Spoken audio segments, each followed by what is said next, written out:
For Mashable, I'm Lauren Goris. How much are your voicemails, texts, 1-800 phone calls worth? As evidence in a trial against you, they'd be priceless. But to telecom cell services, they're only worth a few $100. Everything, wiretaps, data requests, and so-called tower dumps, which allow police to see the numbers of anyone using a specific cell tower, cost law enforcement. Or in taxpayer terms, cost you. Last week, the American Civil Liberties Union released documents to the New York Times which identified just how widespread the cell tapping practice is.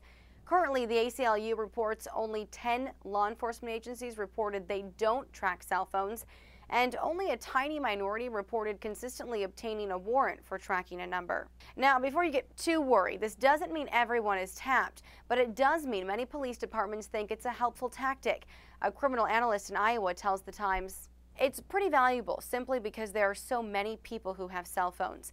We find people and it saves lives." But again, this is costly. For example, authorities seeking a wiretap on a Verizon line are required to pay $700 per month per target, plus a $50 service fee. Prices do vary by carrier, but most requests stay fairly comparable. The question is, who's benefiting here?